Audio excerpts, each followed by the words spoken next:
Kevin, did you get my text? Okay. Gino's about to get on. He just called me.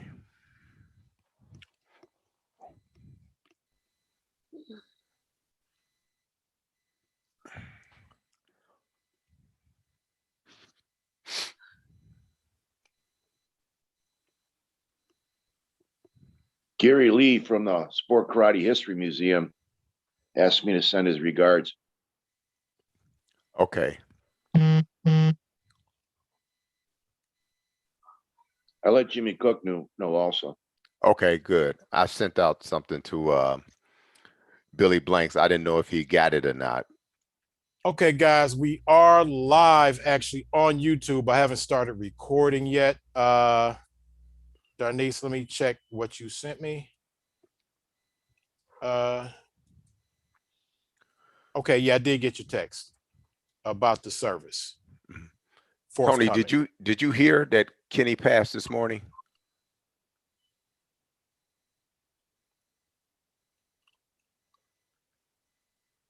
Tony, you there? Yes. Did you hear that he passed this morning? Yes, Kevin just told me. Okay. All right. I didn't know you were talking to me. I'm sorry. That's okay. You talking to me? Daryl, we're gonna wait for a couple more people. Def, you said Gino is on his way? Yeah, he called me. He just called me. He said he's about to jump on. Okay. Hopefully, Jamal texted me and asked me, was it true? Right. He texted me the same thing. Yeah. I don't know how he knew. I don't either. But, yeah, what is it on Facebook? I didn't post it, but somebody called and left me some posted on his information. page. Somebody posted on his page, said rest in peace. Okay. Oh, they put it on Facebook? Yeah. Okay. Yeah, so hopefully when Gino gets in, and hopefully Keith and Leah, actually there's Leah coming in right now.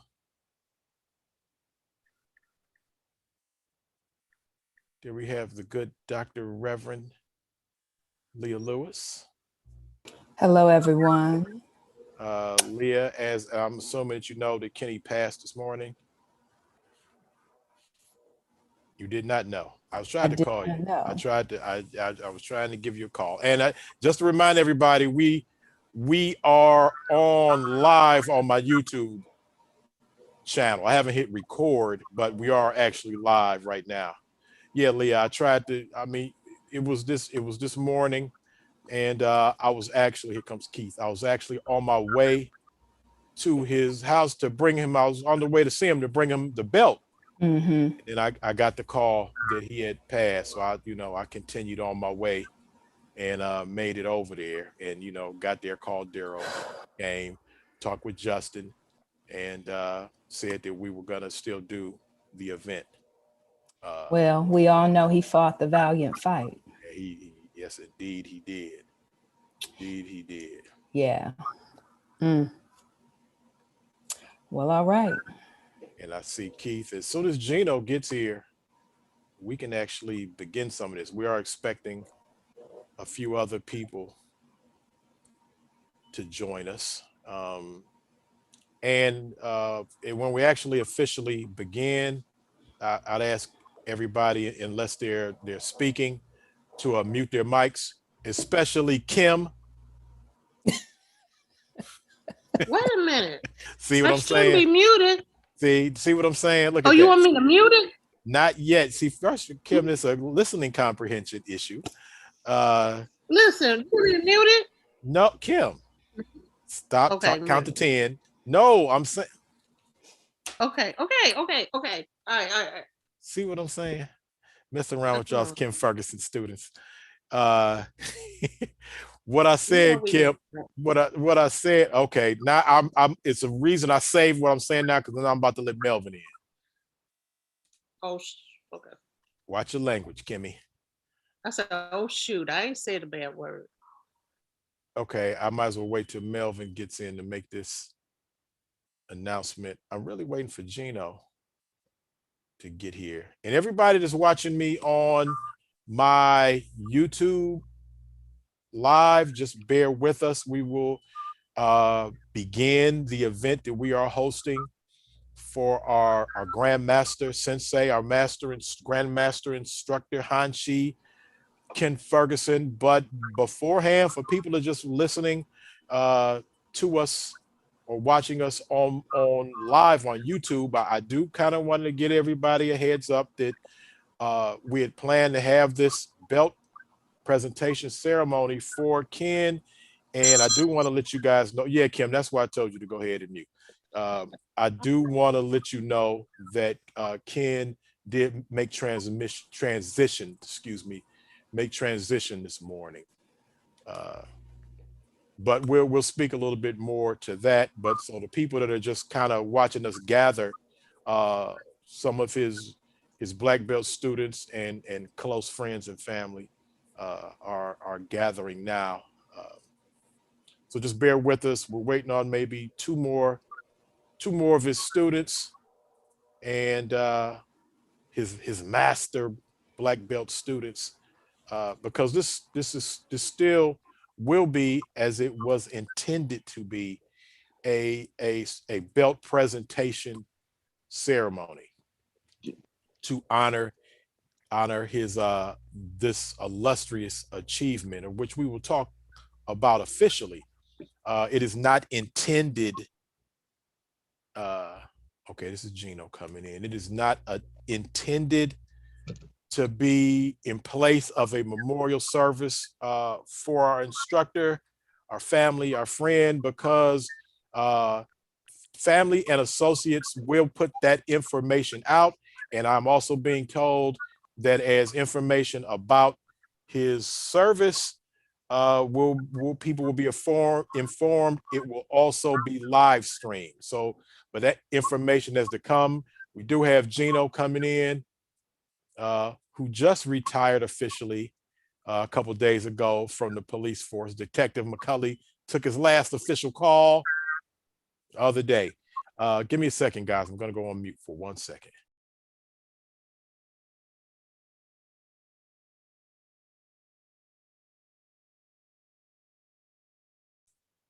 Okay, just to make sure that we do have everyone's sound. And did we lose Melvin? I saw Melvin trying to come in. Am I in? Gino, you are in. To make sure, I see Keith. Keith, do we have you? Do we have you in? I see your box. I just want to make sure that you're on. We can possibly hear you and see you when we need to. All right. We can see you. Can we hear you? Testing 1, 2, 3. There you go. There you go. We got some dangerous folks up in here today. They might not look dangerous. They might not look dangerous, but you don't want to walk up on these people up in here. All right, I'm still waiting for Melvin to get in. I saw him trying to get in earlier. And Daryl, before I officially start, make sure I hit record. So make sure you remind me, because I will start this as I have done before and not hit record, be halfway through the event. Like, oh, okay, hold on. Let me hit record. Okay. Hey, Tony Perry. Yes, sir. Do you have a copy of that letter that was sent to Kenny? No, I don't. Okay, I have it. I'll read that at some point. Appreciate that. Okay. Okay, give me 1 second, guys. Hopefully Melvin will have made it back by the time I get in here. Is some type of sound happening in my house that is driving me crazy. We'll have to attend to it. Just a second. Okay, I'm gonna go get my earphones. I'll be right back.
Okay, I believe I just lit in Daryl. I believe I just lit in Master Mayo, possibly somebody named Mayo. Greg Mayo? I believe.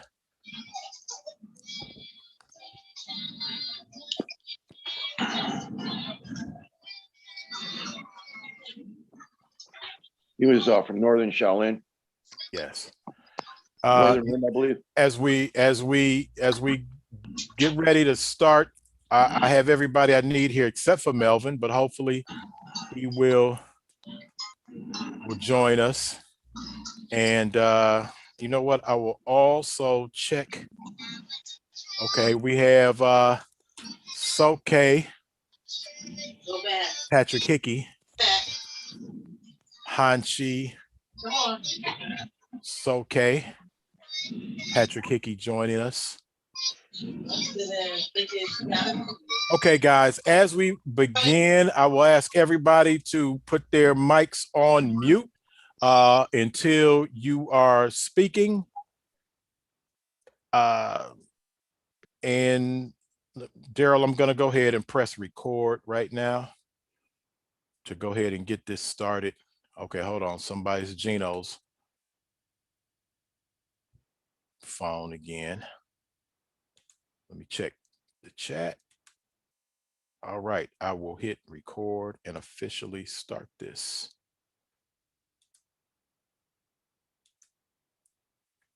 Okay, greetings everyone. We just a little change of plan. A lot of people are joining us now because as advertised, as publicized, we were here to, as students of Grandmaster Hanshi Ken Ferguson, he was honored for us to present him with a very beautiful belt ceremony, which a few of his master students we purchased. He was honored to be presented in an earlier ceremony, which I see we have Hanshi Soke, Patrick Hickey with us in that ceremony, which a lot of you saw. He was presented with his 9th degree black belt certificate, two specific certificates, and hopefully we'll have Hanshi Soke, Patrick Hickey say a few things about that. But we also, in addition to that, wanted to present him specifically with a belt that signified his rank and status. And so we were honored to do so. And I want to publicly thank the Katara martial arts company for working with us and making a beautiful belt in a much shorter time than they normally take. And I will show the belt, but they did write a really beautiful note saying that it was an honor to make this belt for Grandmaster Ferguson. As a lot of people may have been hearing, while this certainly is a ceremony, a presentation from his students to our Grandmaster instructor, this morning his very valiant fight was in overtime. You know how we do that sudden death overtime in martial arts, and he fought to the very end. So we Grandmaster Ken Ferguson did pass early this morning. So I didn't know if everybody knew that, but we decided that we would go ahead and honor what we had intended to do for him today. Again, everybody that's on right now, could you please mute your mics until it is specifically your time to speak. And we do, thank you very much. Let me check the chat real quick because people are coming in and sending messages. Okay, officially, I am Kevin D. Hurd. A lot of people know me as Chill. I'm proud to be among Ken's original black belt students. Many people know his history, and they know the story of how Ken started his instruction at the John F. Kennedy Recreation Center. So I was one of the original recreation kids of Ferguson, and I do see some of his original students here. So what I'd like to do, because some of us do have time constraints, and again, as I said earlier, although we are now all dealing with the passing, with the transition of Grandmaster Ken Ferguson, this is still a celebration of his belt ceremony, his belt presentation, and it is not intended to be a memorial for Ken. We will leave that up to his family, and we will, again, it's been passed on to me that we will let you know all information concerning dates and times, but that it will be live streamed when his actual homegoing ceremony takes place. But we will give you all of that information. But just keep in mind, guys, this is to celebrate an achievement that doesn't happen that often. And I'm not, you know me, I'm not ashamed to say, brothers don't often get a chance to be honored as ninth degree black belts, grandmasters. It doesn't happen often. And this could not have happened to a better person. So because of time, but I will also attend to martial arts protocol. I'm going to start with, as I found out, as we were talking about all of his older students, as I see Daryl and Gino, and certainly my cousin Keith, Leah Lewis informed me that she started before all of us. And so I wanted Leah, one, as probably his most tenured black belt students of all of us. I wanted Leah to talk a little bit about the environment of growing up in the Ken Ferguson karate system. And I do want, I want Soke Pat Hickey to know that out of protocol, we will go to him next. But Leah, if you can unmute your mic and just talk to us a little bit about the process of growing up as a karate student of Ken Ferguson and the nurturing process that endured within that system. Before I pass the mic to black belt national, as she tells me, sometimes I will say 2 times, she'll hold up her fingers and say 3-time national champion. I see my brother, Charles Buddy Brown. How's it going, sir? But Leah Lewis, I will pass the mic to you and just give us just a few words about growing up with Ken Ferguson as a mentor and the environment that he created in the Ken Ferguson flasher karate system. Thank you, Kevin. And I just want to issue a couple of clarifications. It was actually Daryl Sullins, my first love, who informed you that I was Kenny's first student. And in fact, I do have 3 national championships. And I believe that you forget these crucial factors, because when I knocked you out when I was 12 years old, I really believe that I impacted your synapses in some way. So I just want you to know, I give you grace and I give you love for these omissions that you consistently make. You know, my heart is heavy right now to have just learned of Kenny's passing. And, you know, I met Kenny when I was 9 years old. And he had a profound impact on my life. Studying karate under his guidance and being an integral part of the Flashers and being mentored by many of you who are on this call have contributed without question to my life successes. I am technically the Reverend Dr. Leah Lewis, JD. I have 4 degrees. And it was the discipline that I learned through the art of karate that has allowed me to achieve these things in life. You know, working and studying, you know, I think I got my first job at 12, teaching karate. I learned to move with the ebbs and flows of life. You learn to be flexible. You learn to be fluid through the art. People would say of many of us on this call today that we are courageous people. Why? Because life doesn't really throw us for a loop.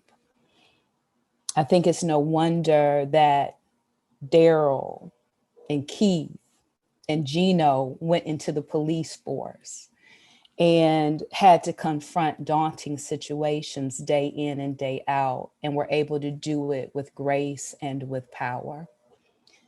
Though I've never worked in a field that was dangerous, I think in all of the challenges I've encountered in life, I've been able to do it with power and with courage and with an undaunting spirit. And I also think with a measure of joy. You know, those of us who knew Kenny knew him to be crazy. He was going to have fun. He was going to do some unusual things that nobody could have anticipated. And he did what he did uniquely and authentically. So not to take up all the time, that's, you know, what I really want to share about him. His spirit endures. I think it interesting and fitting that he made his transition on this day. I'm thankful to be a part of this gathering today and to know that we are honoring him in this way. So thank you all for your time and thank you for your listening. And I just want to thank you for the time, the energy, and the love that we have shared across decades. Okay, thank you, Leah. And let me just clarify some things. Yes, Leah Lewis did knock me unconscious when she was 12 years old. It was at I see you laughing, buddy. It was at a demonstration. I believe we're at Geauga Lake, and we were our demonstration crew. Ken would take us, and for the people again that are watching right now on live on YouTube, this is began and will continue to be a presentation of Ken Ferguson's Grand Master Hanshi belt. He was certified as a 9th degree black belt a while back, and his students took it upon ourselves to purchase a belt befitting of his rank. And this was a celebration. And I told somebody, I think I told Daryl or Keith or somebody, I told Ken that he had to hold on to see this belt till the 7th. And I think the problem is I didn't tell him what time.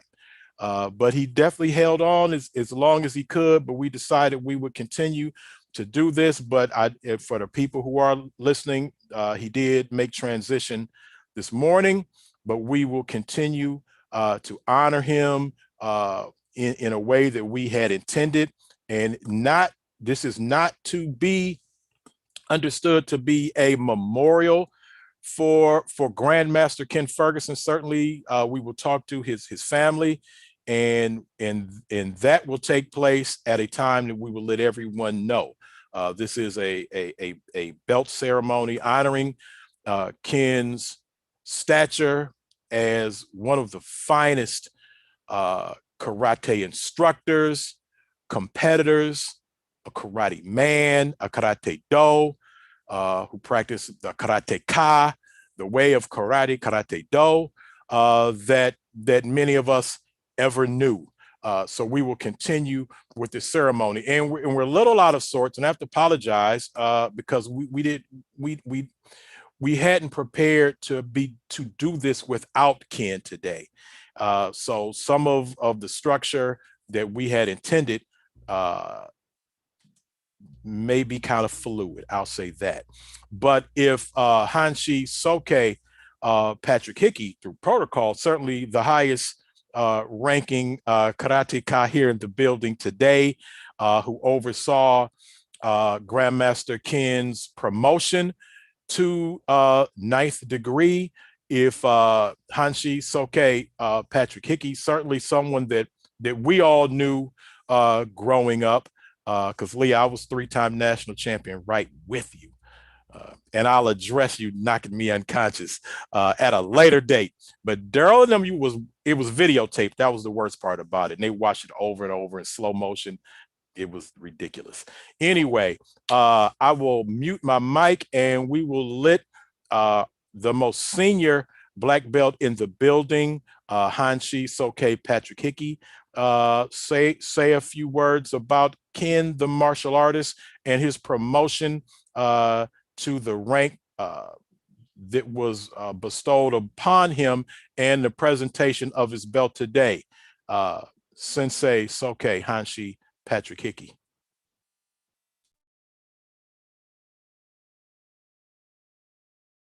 If he can unmute his mic. I should be unmuted. You are muted. Go ahead and please say some words. Thank you. I'm not in a place where I can you have video, so I apologize for that. But I think it's great that the students of Ken Ferguson are honoring him in this manner. I think that the honor from your students is greater than the honor you get from any organization or anywhere else, because you've had an intimate relationship with them, and with all the work and effort I'm sure he put into some of you guys to see you guys successful was probably the most successful part of his life. He did have a very involved karate career. He helped me a lot in the last couple of years with the USA Karate events. And, he's done more than just simply within his community, but he's also, represented the United States and his country. Well, I wanted to say that, well, Ken Ferguson is pretty much known as a fighter. And going back through some old photos when I was sorting them out, I found one of an early AAU karate competition where Ken Ferguson placed in kata, not in fighting, and actually it was kabuto. So he was able to place in not just the fighting, which is what he was most known for. He was one of the predominant members of the USA Karate team during his time, and he also assisted me in coaching and training other competitors for competition. And he did an excellent job with his students, not just for competition, but for their life. Well, this is to honor his accomplishments. I think those are his greatest accomplishments. And I am very pleased and proud to have considered him my friend. Thank you. Thank you, Hanshi Hickey. And yes, Ken was most known as a competitor, and some of us would be shocked to hear that he placed in kata. Now we've seen him place many times in weapons kata, but as far as and some of us, a lot of his students may find this funny because they know it to be true. For Ken Ferguson, kata competition at the karate tournament was sleep time. he used that time to take a nap. when people were doing katas. But what I'd like to do right now is bring the person that personally introduced me to the martial arts, something that changed the trajectory of my life. My cousin, my first martial arts hero, and he's laughing because he knows that I will always tell the story that my introduction into martial arts was through him, and as he was beginning to learn martial arts, I would ask him to show me, because I wanted to know karate as a little guy. And he said, okay, this is how we doing it. You are the uke. And I later found out that that translated to in the hood as the dummy that gets beat up on. So I was asking him to teach me martial arts, but he was just actually beating me down. And then I said, you know what? I'm going to actually take real classes instead of just, learning from you. But Keith Collins, my cousin, was definitely my first introduction to martial arts, my first martial arts hero, my brother, my cousin, my best friend. And I want to bring him forward, one, to say some things about Ken as an instructor, but he is one of our historians. And so I want to, and this is a belt presentation ceremony, and I'm asking Keith to come forth and give us a brief history of even having rank and belts in karate. And I just want you to know he is a master, grandmaster himself. He's the most dangerous pastor on the planet. If you find out what church he's the pastor of, do not go in there with foolishness, because you don't want that smoke. But if my cousin, pastor, pistol packing pastor, Keith Collins, could you unmute your mic, please? It's unmuted. All right. Can you hear me? We can hear you. You have the floor. Okay. It's a joy to be here with you, but also a sense of loss. I know some of you might find this funny. I'm not very much of a talker, but when you think of Kenny, at least when I think of Kenny, he had a profound effect upon my life. I was an angry teenager, and Kenny had a way, I believe he understood the anger I felt, and he directed it to competition. I was able to express myself through the martial arts, in particular kata. Most of my teammates were great at fighting, have their championships nationally and internationally through fighting. I was probably the rare member of the Flashers. My championships are in kata and weapons kata, because I was always getting disqualified in the fighting aspects. But I thought about this after I received the call this morning from Daryl, that I believe the greatest way to honor Sensei Ferguson was how we have lived our lives and been an example to others. As Grandmaster Hinkie said, how we have lived our lives and what we have accomplished in our lives is probably the greatest testament to Sensei Ferguson and the effect he has had on our lives. When you look at a black belt, that is an achievement in and of itself. Every person who achieves the rank of black belt is not a teacher. A teacher takes it to another level. And in many systems or organizations, they have titles for these teachers. The first rank for a teacher is called Hanshi, means it's a polished teacher. But in order to attain that title, most organizations and systems require you to have a minimum of a 5th degree black belt. As you continue to train and teach, the next title is called Kyoshi, or expert teacher. That is a 6th or 7th degree.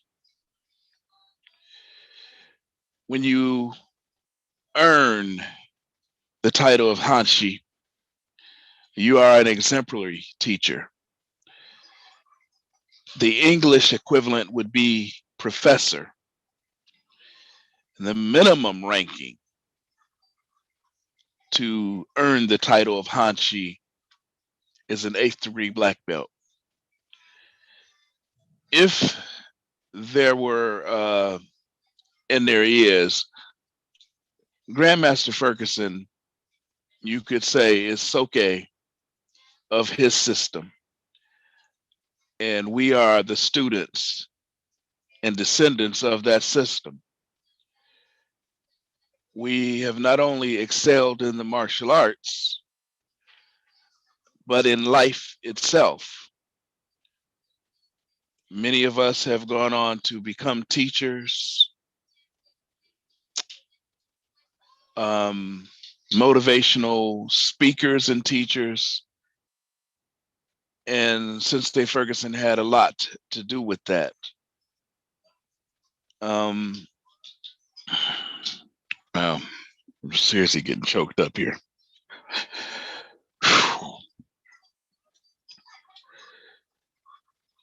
I don't know, honestly, anything else that I could say to honor the life of Sensei Ferguson. I met him when I was 16 years old, maybe 15 to be honest. Come together with a group of students who to this day I consider family, my brothers and sisters. We are all, in a sense, Fergusons. We will always be his. Thank you. All right, Keith. Thank you very much. And I'm glad one thing that you brought up. Certainly, if the qualifications for Soke is not only the head of a system that you created, but the head or inheritor of an organization. Certainly that is something that Ken Ferguson 100% is, and I don't think there is any question that from henceforth that we can refer to, will refer to, and should refer to Grandmaster Ferguson as Soke, as certainly the founder of a very unique and specific style of karate. We know that he is formally trained in Isshin-ryu as well as Kempo, but certainly the flasher style is something that is not only unique but highly effective and has been proven the world over, not just by him, but as Soke Hickey said, his students. There are not only among us here national champions, state champions, regional champions, but as Ken's record, a record that probably will never, ever be eclipsed as membership on the United States karate team. It is not usual to have for a sensei and a student to be on the same United States karate team, much less two people from the same school. But to have three people from the same karate school, an instructor and two students, to be on the United States team with him is something that doesn't happen every day, much less if that instructor and his students and their dojo is on the east side of Cleveland coming out of a recreation center. That doesn't happen. So what I will do now, I'm gonna bring probably one of his next oldest students. We're gonna bring Daryl Sullins in a minute, but I know we have Detective Gino McCulley. If Gino, can you unmute your mic? Yeah, go ahead. Okay, Gino, not only as our grandmaster, our master, grandmaster sensei, instructor, promoted us a few years back to Shihan. Daryl, are we technically 6th degree? Or okay, we're gonna have to talk to Soke Hickey about an upgrade. But Gino was one of those brothers that I started with as a young man, and Gino was one of those people who also became a United States Karate Team member with Ken. So Gino, if you just, you were there at the beginning with all of us, the Rec Center crew. If you could just talk a little bit about the environment, studying with Kenny, and how you saw that information that he taught you, and the style, and how it worked out for you in your life. Please, sir. Yes. Well, today is a bittersweet day. I guess like you said, we'll probably have a memorial or something else like that going on later on. But today, it's still bittersweet. But Kenny wasn't just my karate teacher. He was a big brother, employer, counselor, whatever you need him as. And he loved his community, and he put the neighborhood to work with his businesses. But but getting back to the team, he I was 14 years old when I started with Kenny, and I was a shy guy, didn't talk much, and so when I started the martial arts, I didn't want to be a beginner. I had contemplated quitting because people was already ahead of me. I thought I didn't know nothing about the martial arts or whatever. But once I got started, I got some rank, and I see how this went. You didn't necessarily, nobody was above you, but and you could catch up with them. So you just had to work that much harder. But he took me from there to black belt, and where I made the U.S. team in 1981 and fought in the Pan Am Games and got a gold medal there. And I was always in the lightweight division. I was like 130 pounds and under, and and that was the first division. I always fought first, and everybody would put the pressure on me, saying that if you win, we gonna keep it going. So, but Kenny was definitely influencing my life. I took that on to other heights. I went to the Marine Corps and became a police officer, and just retired from doing 31 years. But Kenny, and I would like to say Kenny, that had a big part of that. Big part of me going how far I went. So thank you. That's all I have to say right now. All right, Gino McCulley, my brother. We still have a few remaining of our original Rec Center crew, and certainly we have, as he started a professional dojo, we obviously have some of his beloved students from his dojo, and everybody that ever took karate from Ken Ferguson became an instructor whether you were ready or not. See Kim Akers shaking her head. So I know we got because Daryl's gonna have like some dynamic stories, and he might make me shed a tear. So I got Daryl on hold right now. So to make me feel a little better, we're gonna bring Melvin Brown to the stage. And I wasn't gonna let Melvin tell the story if Kenny was with us, but since he's not, I want to add is before I bring Melvin on, part of the unique thing about Ferguson's organization, you might hear people refer to us as flashers. Now that Daryl can give you a little more information on what it meant to be a flasher, but just the quick version, Ken studied with one of the greatest martial artists of all time, Sensei Ron Shaw. If you do not know Ron Shaw, you know, I see Buddy shaking his head. You want to do your homework. I first saw Ron Shaw, I think it might have been 1975, Keith, at the Four Seasons.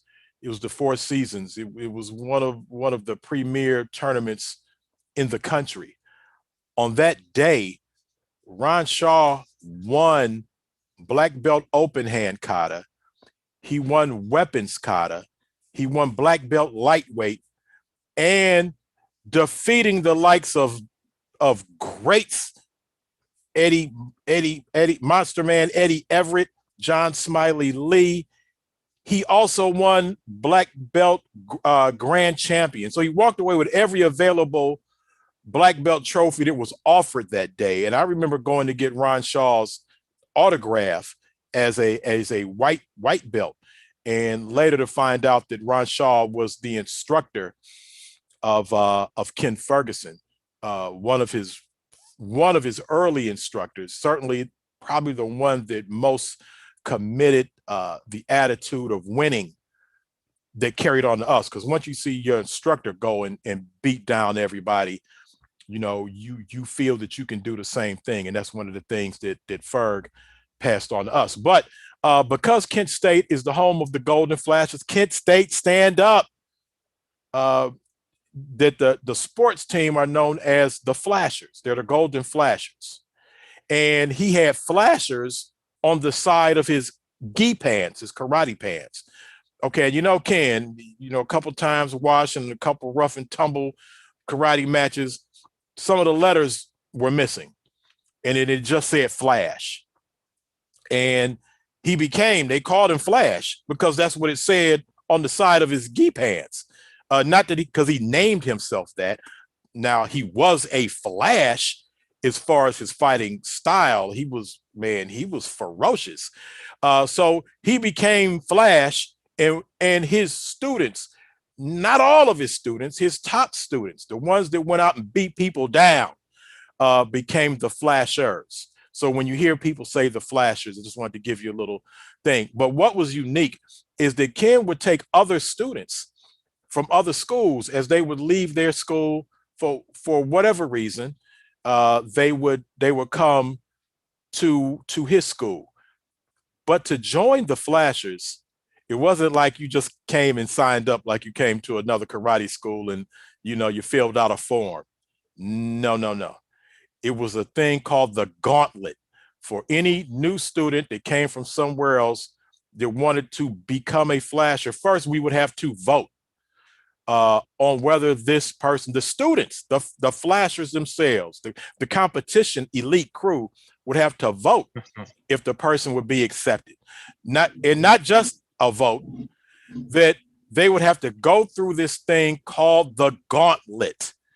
So probably one of the best gauntlet, because I had to go through the gauntlet. Keith had to go through the gauntlet because we came from other schools. But I'm gonna bring Melvin on to kind of explain to you what you have to do to become a member of the Flashers when you come from an outside group. I see Master Bill Hanna. Could you mute your mic? We're definitely gonna give you a chance to speak. And as I see Master Bill Hanna, I'll let everybody know, before I bring Melvin on, Ken had very few peers in karate that were friends of his, that he saw as friends or that was friendly with him. You could count them on one hand. And correct me, Daryl, if I'm wrong, probably amongst those very few that Ken considered as a friend was Charles Brown, Buddy Brown's instructor, Craig Clinton. Certainly his initial teammate, Billy Blanks, and a gentleman that we have on here with us now, William Hanna. Although I think William Hanna had to warm up to him. That might have taken a minute. But I will let him speak. But I'm going to bring Melvin on. Shihan, 6th degree, black belt, many times national champion. But I'm going to let Melvin explain to you how you become a member of the Flashers and what the gauntlet is. I wouldn't let you tell the story if Kenny was actually here with us. I know. But talk to me, Melvin. Whew. Well, you know what? First of all, I did probably what everybody did this morning when I heard the news.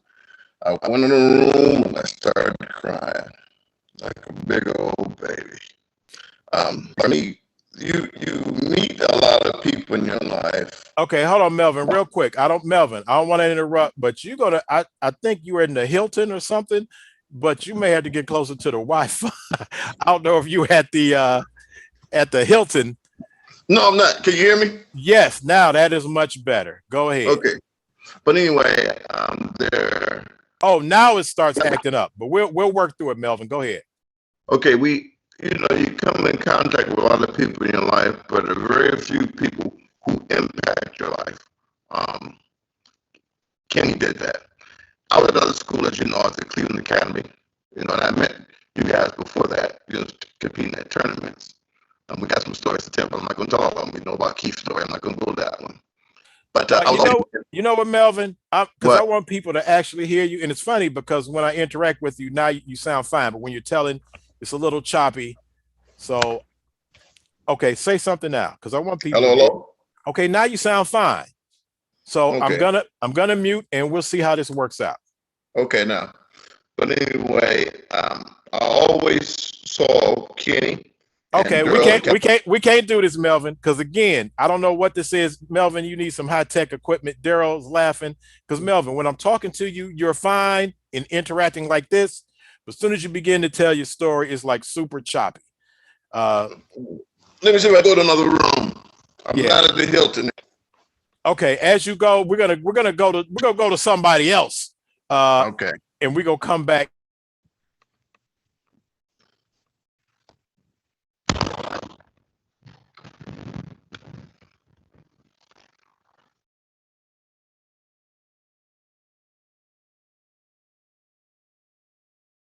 All right, it was something I was gonna bring up. Thank you. We're gonna let Melvin move to another location, see if we can get a better sound. But what I'm going to do before I bring Daryl on. Now, you know what? Matter of fact, I'll wait till we bring on Daryl. I want to bring Daryl Sullins, Shihan, 6th degree black belt, also a team member with Gino, Daryl, and Kenny, who went on to get a gold medal in the Pan-African Games as all members of the same school. And again, I'm telling you that doesn't often happen. And definitely, again, I repeat, does not happen from some black kids from the southeast side of Cleveland that learn karate at a recreation center. That we don't rise, not often do people rise to the heights of the martial arts world. And Ken went on to train, I would suggest, hundreds of national champions, others that we actually have on with us right now. I again, since Leah was shouting out, I have to let you know I was 3-time national champion, just to let you know. All right, but I'm going to bring Daryl up, and after Daryl talks to us, then I'm going to actually present and show the belt that we had custom made for Ken. but I'm going to bring Daryl on, certainly one of his first students, and our brother. You know, we are a group that has continued to be together since teenagers, since our youth. We've been all over the world. We've competed all over the world, all over the nation, and beat people down all the way around. Don't shake your head like that, Charles Buddy Brown. You know how we work. But I'm going to let Daryl kind of give you some information about our training style, Ken's influence, the uniqueness of what Ken Ferguson put in motion as a martial arts instructor. Daryl, it's on you. You know, when we think about it, Kenny combined two styles. The AIKA style, which was Kempo and Ishinryu. And he took that and formed that into what we developed. And he took me, when I met him, I was 14 years old, and I was going to other recreation centers learning whatever martial arts class was available, whether it was Hung Gar, Kung Fu, was it Taekwondo, Judo. I jumped in those classes. But when we moved into Lee Harvard area, a guy by the name of Keith Holiday told me about the class that was up there at the rec center. And so I went up there. Keith at the time was a blue belt, and that's where Leah was. It was little Leah at the time. And he didn't have a lot of students there my age at 14.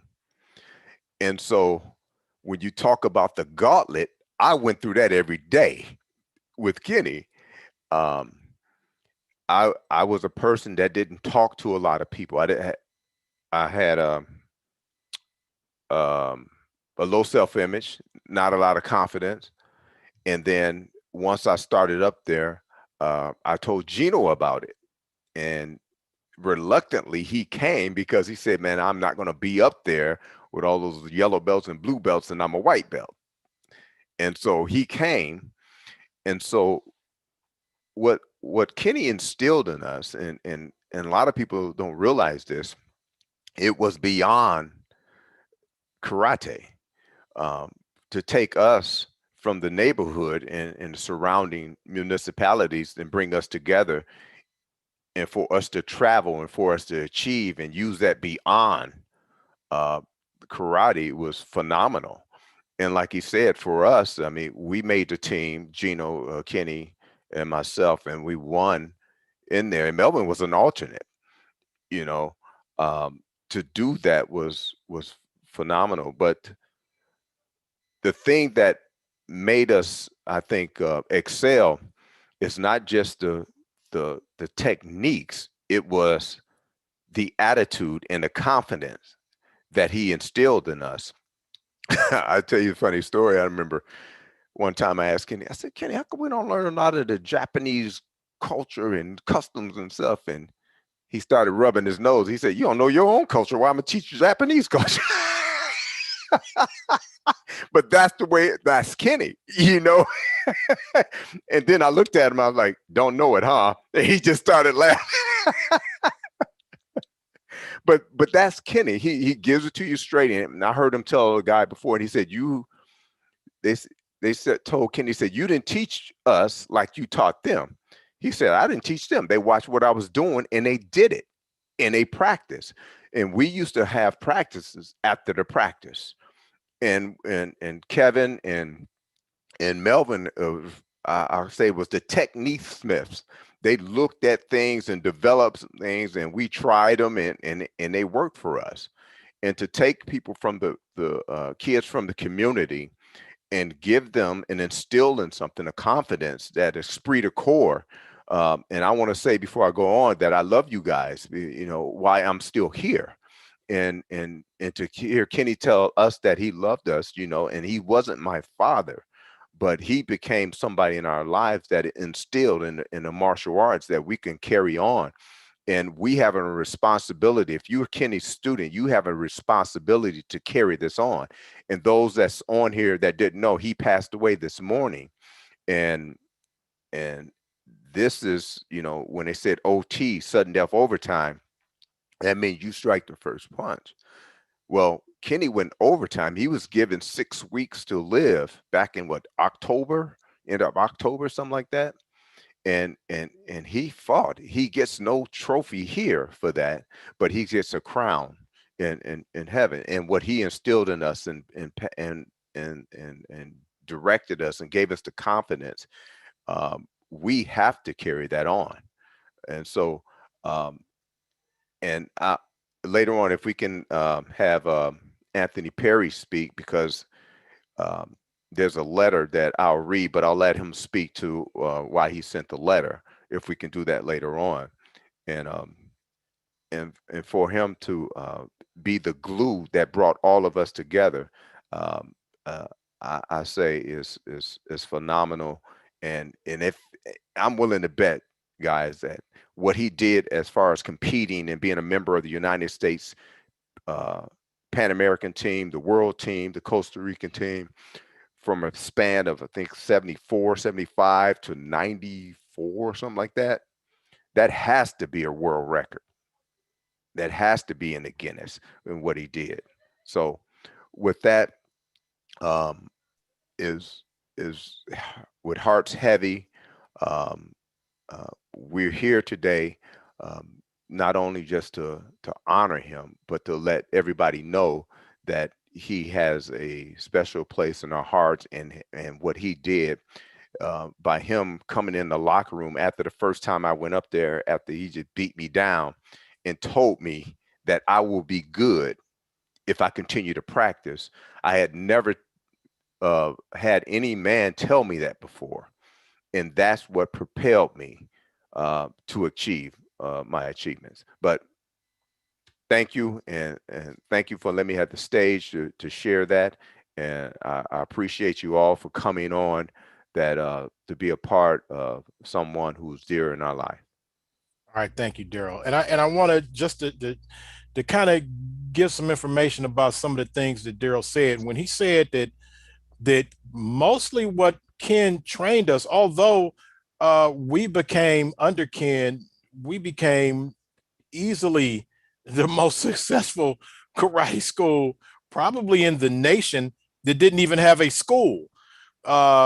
From city championships to regional championships to multiple state championships. We went to other states and won state championships, and we won several national championships, like the entire school and everybody that ever traveled as a Ken Ferguson champion, they can all attest to this one thing. You did not want to go to a tournament and lose, not because you got beat up, not because you might have got punched hard. No, because you didn't want to ride home with all of those people who had won first place. Because let me tell you, riding home with Daryl and Gino and Clifford Ford, rest in peace, Shirley Jordan, rest in peace. Oh my God, the ride home from the karate tournament, if you did not win, that was worse than losing.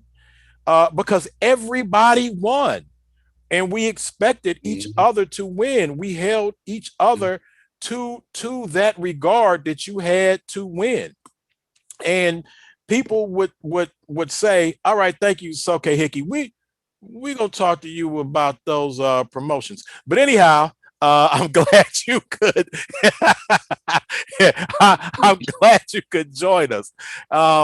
But I'll share with you this, and Daryl, anybody who's ever studied and been a competitive student with Ken Ferguson, if he came down to you while you were fighting and he might have walked past you and said something, and the result is that we would do something incredible, and whatever the situation called for, more than likely we would come out ahead, and people would always come and say, what did he say to you? What technique? Like, how did he give you a secret combination to do? And everybody here can tell you that answer is simple. The only thing he ever said to you at any competition was fight your fight. That's all he ever said. But And basically, or he would say, you know what to do. Either fight your fight or you know what to do. And the truth is, we did. We were prepared long before we got to the tournament. We fought each other. We fought the best, and we fought Kim Ferguson almost every single day. So you couldn't help but to be. Melvin, we're gonna check with you and see if you have a better signal now. Talk to me, Melvin. Yes, sir. All Better right. now? Yes, it is. That's good. Yes, it That's is. good. Yes, it is. Yeah, good. All right. So Melvin Brown, Shihan, 6th degree, black belt. I got a feeling when he starts talking, we're gonna have a problem, but hopefully it's still clear. Hey, he ain't gonna stop talking. It'll be 9 o'clock before I get to say anything. Master Bill Hanna. But Melvin, keep it short, brother. Melvin, I'll do that. Melvin, introduce yourself, and I really want you to explain the process that we had to go through. I had to go through. Keith had to go through, and many other people had to go through to become a member of this organization. Well, you better address him as Reverend Brown. Bill Hanna, I'm about to mute you in a second. Yeah, you better mute him. Let me say this to you. I thought that I was in before I got to the recreation center. I asked Kenny, I'm leaving the academy. Can I join your Christ school? He said yes. I didn't know it was 2 other processes. I didn't know you had to be voted in, and I didn't know about the gauntlet. I thought I would just come to work out in. I came there with 2 other people, as you know, they didn't make it through the gauntlet. That's another story. But anyway, I had believed that when I was there, I was working out. Little did I know that they had a routine set up that I would fight probably the youngest and wind up at Kenny, right? And these were like straight up all out fights. It wasn't like we just tagging. We was like fighting. Well, give or take. So first I get up, then I think I fought Clifford. Then I had to fight Shirley, Leah. Then it went on and I got up to Gino, Steve, then Kevin, then Daryl. Now you have to understand there is no break in between these fights, maybe at the max. But all the while I'm thinking that we're all working out, but then I'm the only one that's there fighting. There is no other fight going on the other side of the ring or other side of the it's just me. So came with me, Andre Jackson. Everybody knows him. Most people do. Some people do. But because Andre went through the gauntlet as well. Andre Jackson made a mistake. Now, you got to remember, Kennedy recreation floor, well, I think it was a hard rubber, maybe. Andre made a mistake, did some kind of kick. I think he almost tried to kick Kenny in his head. He missed and fell. Now, where I came from, my karate school, you fall, they give you a minute to get back up off the ground, right? Little did I know Kenny was going to what he did, kind of stomped him in his head. But what do you mean, kind of? I'm being politically correct on this Sunday. You got to remember, we were 15, 14 years old, and Kenny was 20. And I see Kenny go in the air at my friend. So I'm thinking to myself, well, we got a problem here. My friend got up, had a big old knot in his head. And then little did I know I'm next. All these fights, after you fatigue, I never knew the climax of it all was for you fighting after you done fought about 10 people. All I did was move around. That's what I did the whole time. I just said, I just wanted him to get a hold of me because I know he would do. But I never knew the gauntlet existed until after you go through the gauntlet. See, the truth about the gauntlet is never you know it until after you went through it. And then once you go, never tell anybody else about it. See, Kevin was there already. He could have easily told me, Melvin, you're going through a gauntlet, right? But again, after I got through it, I told him else. So everybody don't make it through the gauntlet. Some people, Anthony, remember Raccoon? Anthony, never seen again. Andre, another karate, left karate, never saw him again. But I understood them. It was like you pledging. If If I was to say anything, that would be it. He was straight up like, and you know what? You can still get voted out. In other words, let me put it to you like this. If you go through the gauntlet and everybody beats you up, they probably will vote for you not to even be in it. So I learned move and keep your guards up. And here comes Kenny. I remember that. I'll leave you with this. The gauntlet was an experience. I remember this. Kenny was very short on words, as Daryl said, and very few things that you think would be like Mr. Miyagi stuff. But he said something to me when I joined school. He said something. I had left Cleveland Academy, and they probably were at Atlanta because they probably wasn't feeling me too much when I left. So then I started winning on a different level when I joined Kenny. And Ray Such, who, like Ray, nice guy, but he wasn't feeling me too much after I left his school. But anyway, when I started winning, I remember Ray Such cheering for me. Go Brown, go! He's cheering, go! In my mind, I'm like, and I left the school. He never cheered for me, ever, until I started winning a whole nother level. Then I looked at Kenny. I said, Kenny, was that Ray cheering? He said, yes, it was. I was with him. I said, Kenny, why is he cheering for me? And I'll leave you with this. Kenny said, everybody. All right. All right, you say everybody, because you went out, you said everybody did what, Melvin? I said everybody likes a winner. All right, my man Melvin Brown. Now I do want to let you know part of this you might have missed, and I will present the belt now. And then we're gonna make sure we talk to some other students and make sure that we get our other high-ranking black belts in here.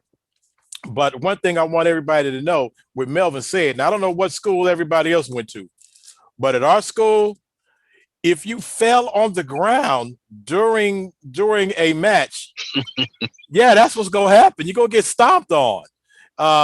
It could be a regular stomp, it could be a side thrust stomp, it could be a jump spinning stomp.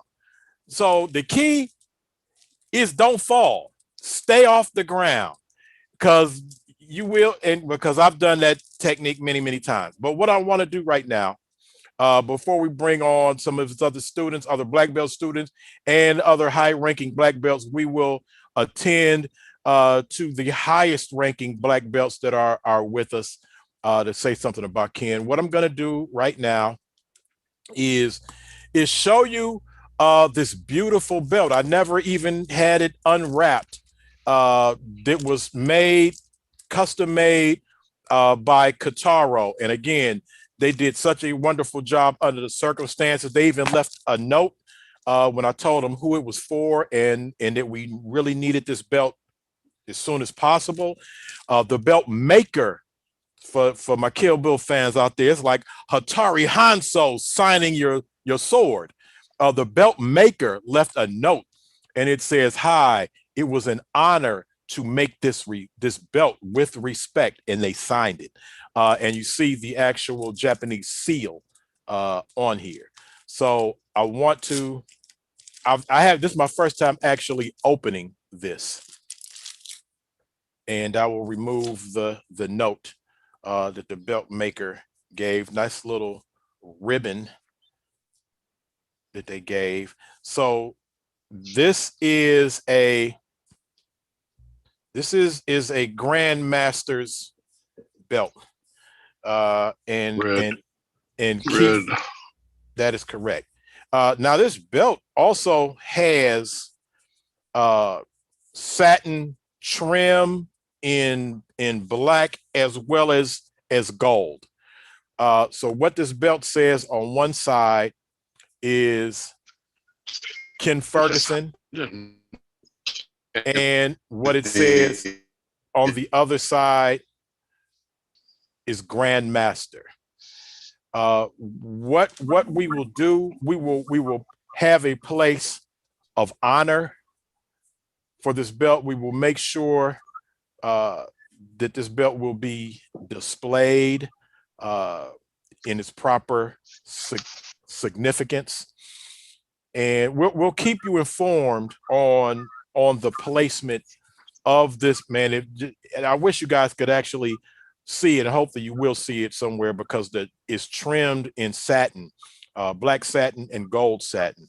It is a very, very beautiful handmade belt, and we will send thank you to the belt maker for making such a belt in such a hurry, because of the situation and circumstances. Certainly due respect and honor to the craftsmanship of the belt maker.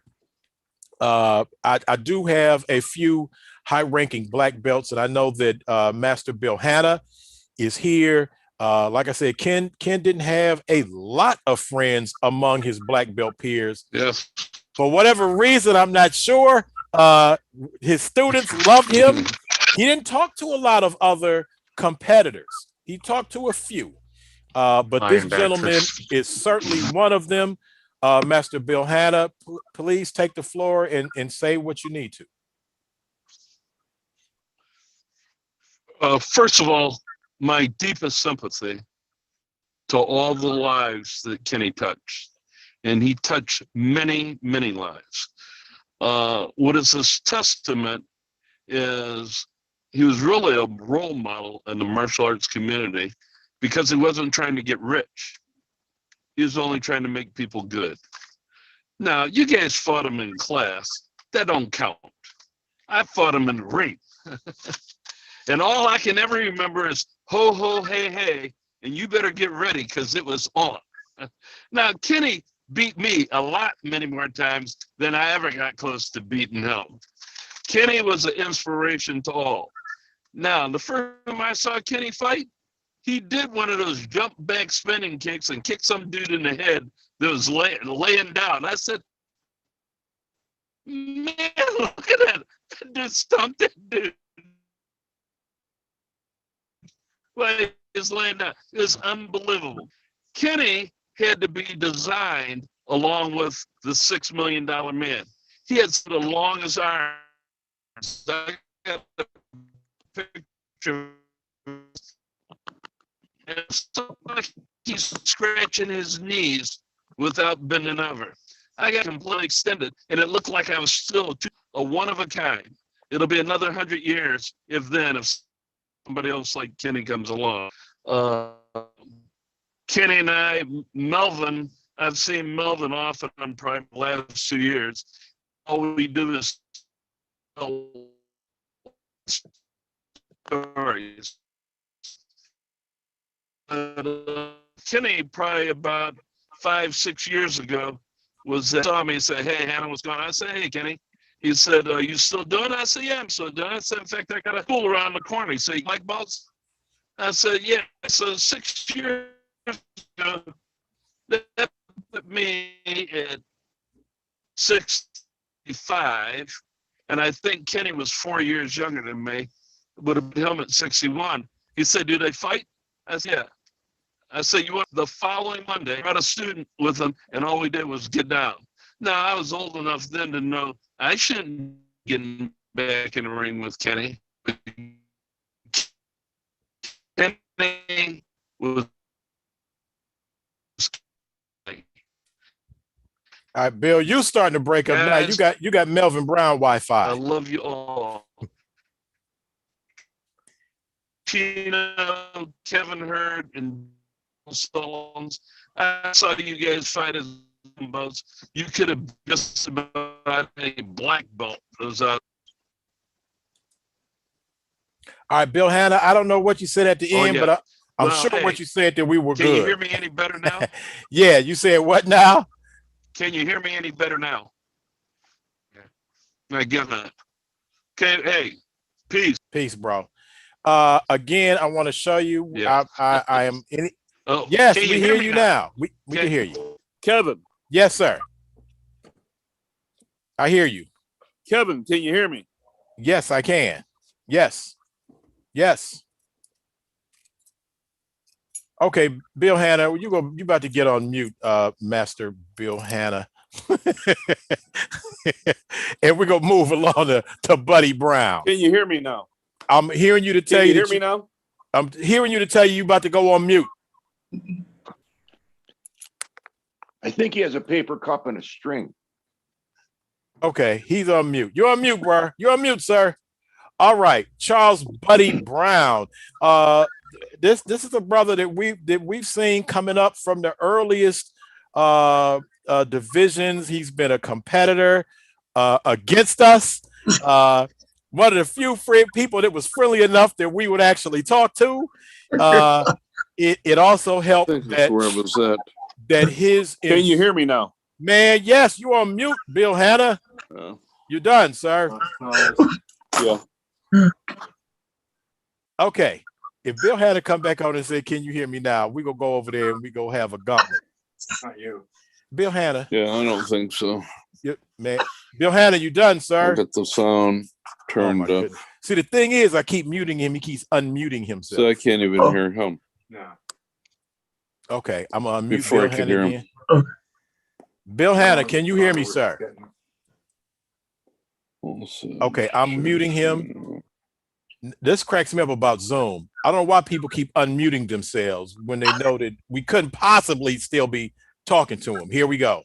He unmutes himself. Bill Hanna, can you hear me, sir? Okay, I'm just gonna keep muting him. We're gonna see how this works, buddy. Okay. But Buddy, Charles Buddy Brown, we call him Buddy. Not only he's an excellent competitor, great friend. We've competed against him. But it didn't hurt his cause. Is that his instructor, Craig Clinton, was one of the very few people that Ken would even talk to at karate tournaments. I don't know what that was about, but you have the floor, sir. As you see, we've presented him with this beautiful Grandmaster belt. But go ahead, Charles Buddy Brown, introduce yourself. Okay, first of all, I'd like to send out condolences to Ken Ferguson's family and also condolences to Ken Ferguson's karate family. Because without him, you guys wouldn't be where you are today. I want you to know that I look back at the time, all the times we were competing, and Craig had me and Marty. And Marty always wanted to beat Daryl. And I'm sorry. Daryl would walk over him every time he fought, boy. And Melvin Brown don't remember fighting me, but man, I fought Melvin. I hit him with a front kick, and I thought he broke my leg. I said, man, I don't want to fight him anymore. And I asked him, I said, well, how come you don't remember things like that? And this one instructor told me, he says, you remember the people that you don't remember the people that you beat. You remember people that beat you. So Melvin Brown beat me, so he probably don't remember that, but I was in pain for a while, boy. But you guys, your group, under Ken Ferguson, you always stood out. There was something about him. Like I said, I met Ken Ferguson in 74 when he was at Kent. I was going to Hiram, and I would drive from Hiram down to Kent to train at Ron Shaw's class, and Ken Ferguson was in there. And the first time he walked into school, just the way he carried himself, I said, man, that dude's tough. He was a brown belt at the time, And when I was training there, when I got back to Painesville, they had closed our karate school down. So I was trying to find an Ishiru school, and I was trying to find Ken Ferguson. I never could, because, I didn't go to Cleveland that much. I didn't know that much about Cleveland, And so Craig came back, and he said he's going to start there. So I stayed with Craig, And we trained and trained. And it was funny. I remember, like you said, Ken Ferguson didn't have too many friends, but Craig was his friend. And I think he spoke to me because I was with Craig, I can remember one time he was at a gas station in Painesville. And I pull up and he's at Charlie Brown. I look, man, that's Ken Ferguson, And the first thing he said, you seen Craig? I said, yeah, he got a school in Asheville, He want to know about Craig, But like I said, you have people that you look up to, but Ken Ferguson was a role model. All the martial artists, boy, And like I said, I trained with Craig and Tom, and but I always looked at Ken Ferguson. I said, man, I want to be like him, because he was just a true martial artist. Like you said, he wasn't there to make money. He was there to make good people, And to this day, like when I first turned it on and you said he was gone, boy, it shocked me, And I hate to see that he's gone, but he was an outstanding martial artist, and he produced outstanding martial artists, you know.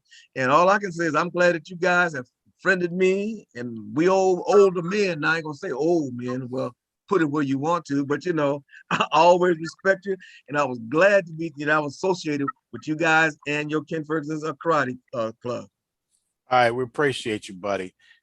People are calling me, and they know that we're on the thing. What I want to do, as I see Justin on here now, I want to bring in. Can I ask everybody to please mute themselves? We're still getting a little background noise. I don't know who it is, but when I find them, I'm gonna mute them. I see somebody who's about to get muted right here, but and when I have to try to now compose myself, because we are all, we talk about us being a family.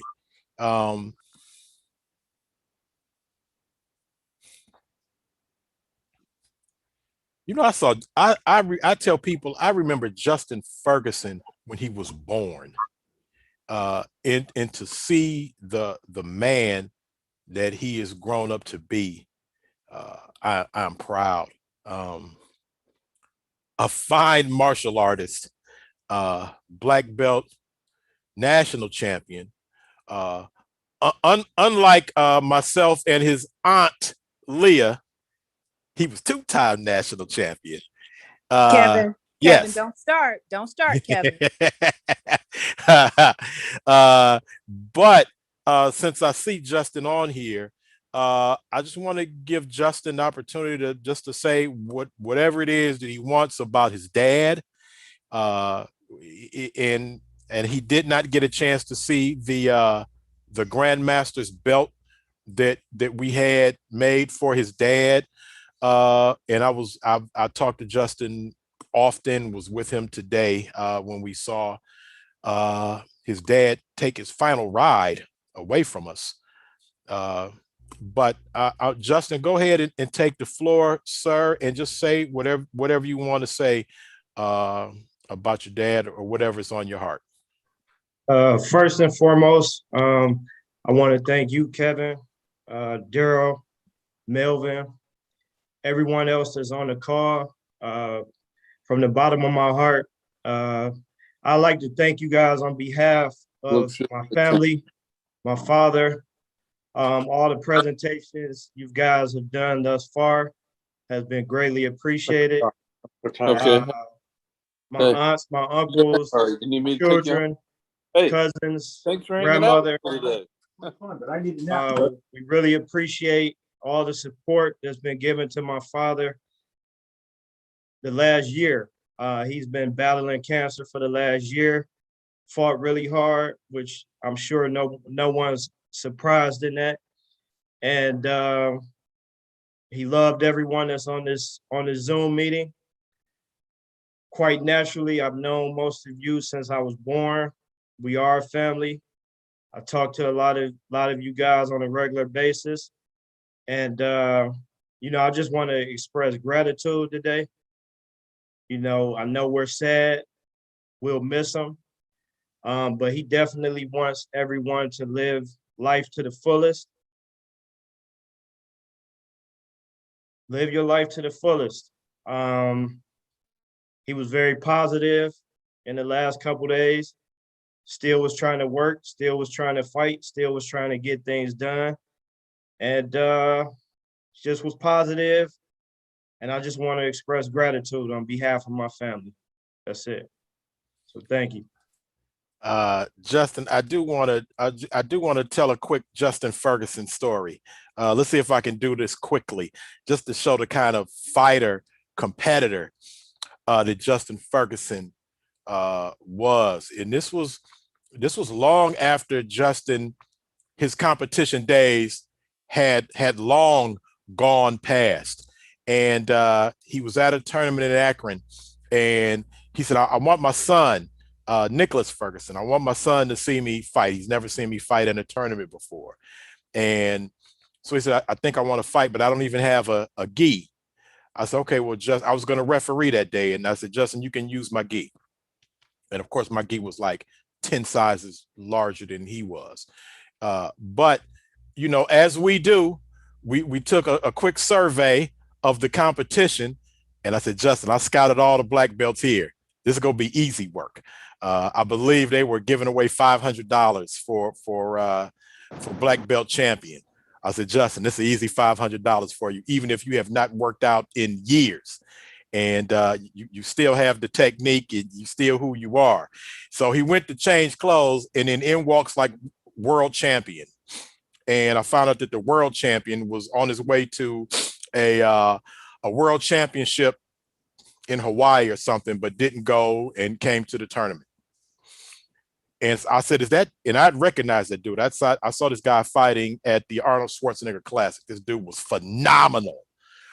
And they told me he was fighting today. I was like, uh-oh, let me call Justin. Justin's in the bathroom. I called him on the cell phone. I said, Justin, remember when I told you had easy competition, no work? He said, yeah. I said, you got work today, bruh. He said, what happened? I said, world champion just walked in. He said, he's fighting? He said, yeah. He said, you seen him fight? I said, yes. He said, does he have punches or kicks? I said, both at the same time. Plus he can do other stuff like backflips and cartwheels. He cold. Justin said, okay, I'll handle it. Justin came out. We got a quick strategy. Dude looked at Justin looking unassuming and went and lined up next to Justin, which meant in karate tournaments, whoever you're next to is the person you're going to have to fight first. Guy lines up next to Justin.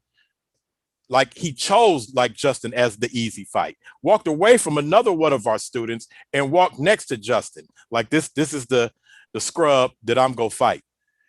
Man, to make a long story short, Justin beat the brakes off this dude. And that dude ran right to the tournament director and said, who the hell is that?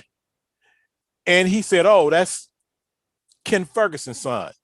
I saw the guy look at him like, what the hell? I thought you told me this was going to be an easy $500. Needless to say, as appreciative as Justin was of my strategy that I bestowed upon him and a couple of other issues that we had with some of our other students who were wishing to test themselves against Justin that day, Justin whipped up the world champion and another one of our students who for some reason felt he wanted to test himself against Justin that day. So not only did Justin beat up the world champion, beat up the other student who was feeling a little froggy that day, but I'm proud to say because of my strategy, Justin kicked me down half of that $500. Justin, I appreciate that, sir. Thanks, Chill. Appreciate you as well. But I just want you guys to know that the competitor that you can just come out of retirement after 10 years and beat a world champion. I want to bring, I don't know if we have any other master black belts present. Anthony Perry. Okay, Anthony Perry. And then we'll go to some of Ken's students. Okay, so Anthony Perry, please, you have the floor. How are you? How is Pretty everybody? good. Very sorry. My deepest condolences, not only to the Ferguson family, but all of Master Ferguson's close students. Martial arts community has lost several high-ranking and martial arts instructors and dear friends. Monster Man Eddie, somebody brought his name up just a short time ago, and he passed just a couple weeks ago. But I didn't train under Master Ferguson, but his reputation preceded him. I trained in Tang Soo and Judo, and I still teach. But I'll never forget the first time I did meet Master Ferguson. He invited me down to his school, which I believe was on Lee Road. And this is back in the early 80s, because I wanted to transition from the Korean tournaments, which I was doing very heavily, to the open karate tournaments. And I'll never forget when he said, you meet me in my school here at such and such time, and we'll talk. Well, he spent the best part of an hour, explaining to me what I needed to do and so on, because being in Tongsudo, we used our hands, but Tongsudo, they were a little bit weak in the hands compared to a lot of the competitors on the open karate circuit. And I do remember, what a great champion he was. Like I said, his reputation preceded himself. And I'll never forget the time that he took just for something simple like that. Because at the time I didn't know him. And I always appreciated that because he took that time. I know a lot of the people on this call today, a lot of you know me as AJ Perry, A's for Anthony. And I have some dear friends on this call that I've known for, well over 40 years. And I just want to express my condolences, not only to his students, but to Master Ferguson's family. It's a sad day in martial art. Hey, Kevin, with that, Anthony is part of the organization that sent this letter. And if I can read this. Sure. Real quick. It's dated 1/21 this year. It says, Hall of Fame inductees, please allow this letter to serve as a notification that your name was submitted for nominations into the Cleveland Martial Arts Hall of Fame, class of 2021. Further, it is my honor to inform you that thought that the unanimous vote of the board of directors, your nomination has been approved and accepted. Congratulations. It is with great pleasure the board of directors invites you to join us at the 2021 Cleveland Martial Arts Hall of Fame Awards Banquet, April 10th, to receive your Hall of Fame certificate. As always, there is no charge for the Hall of Fame. The CMAHOF is dependent on martial artists like you to support our seminars and banquet. The Hall of Fame banquet is held on the same day as our Hall of Fame seminar series, which we hope you will support. And enclosed this letter is event information you will need for RSVP. Congratulations again on behalf of the board of directors, and thank you for your continuous involvement in the martial arts, as well as your present and future support of the Cleveland Martial Arts Hall of Fame. Sincerely, Don Davers and Richard McLean, co-founder, Cleveland Martial Arts Hall of Fame. This banquet and awards ceremony is April 10th. I will be there if one of the other black belts. Anthony, is that appropriate for one of them to stand in for Kenny? Yes, that would be recommended, definitely. Okay. The letter was sent, I told Justin earlier, it was sent to Lee Road, the school. So Justin, if you want to stand in and one other person, and go, that I'm sure that'd be appropriate. Thank you. Thank you. All right. Excellent. Thank you, Daryl, for bringing that information, and thank you for the brother giving those words for Ferg.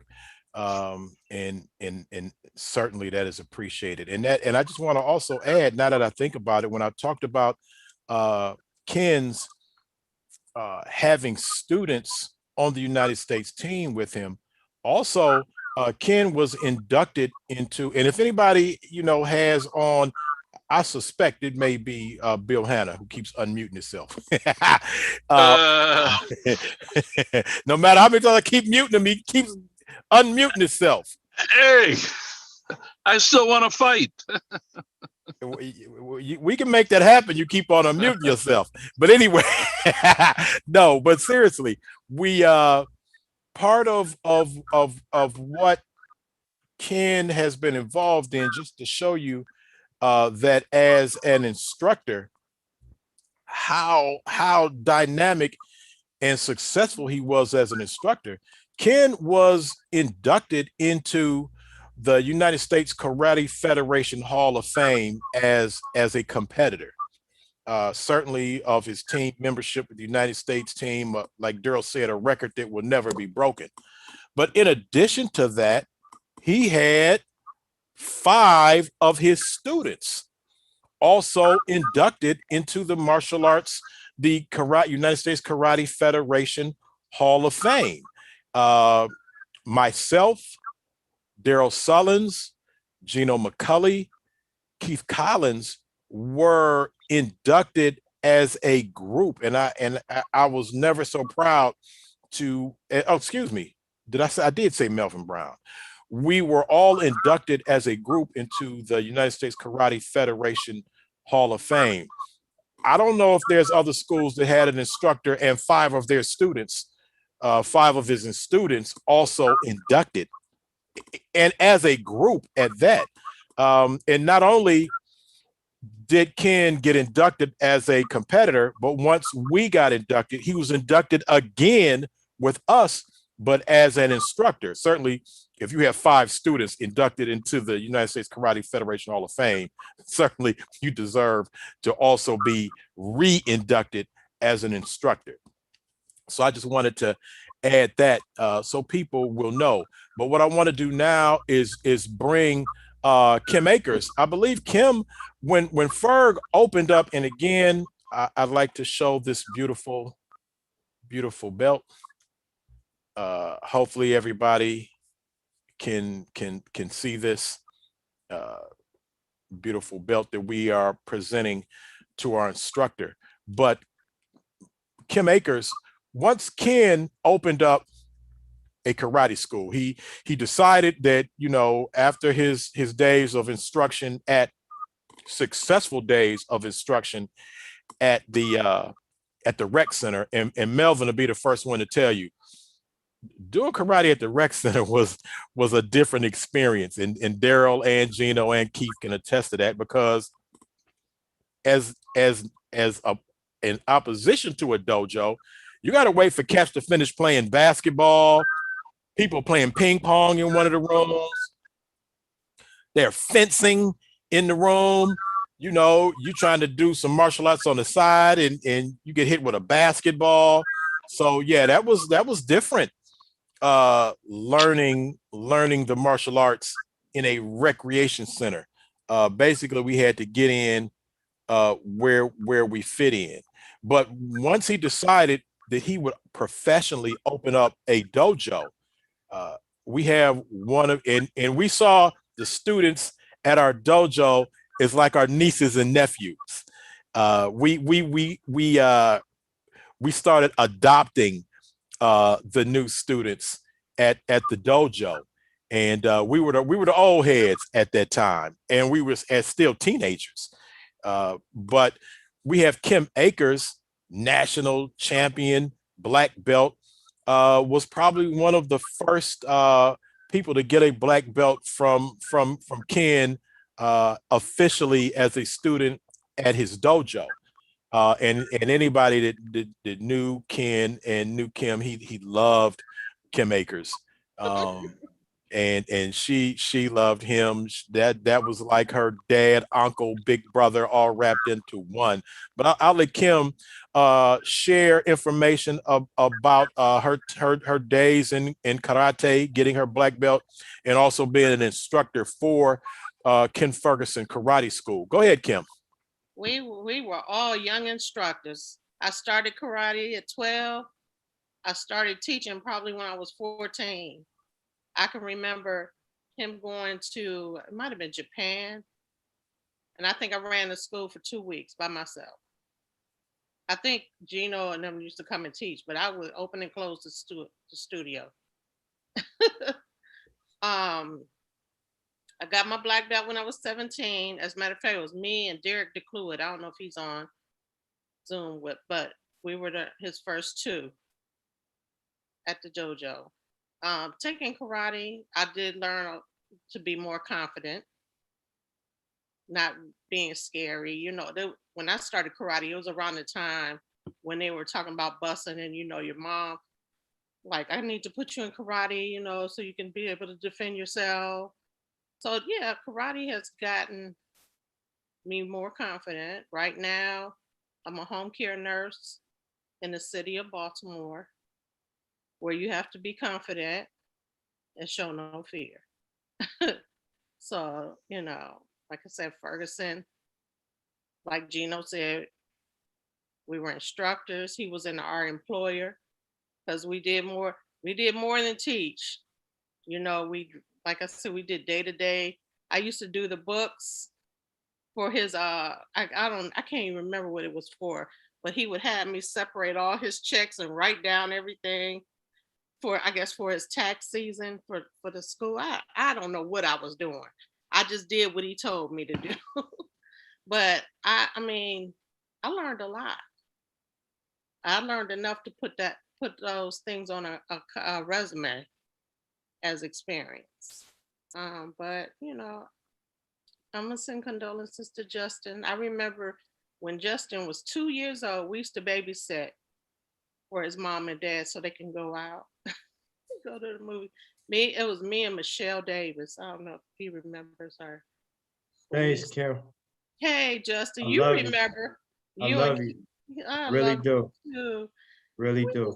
Justin was 2 years old. We babysitting Justin, but we had fun though. We had fun. That was a good outing for me. And, you know, me and Michelle, we used to babysit. We get out the house. Kim, What's up? You the sister I never had. My dad really loved you.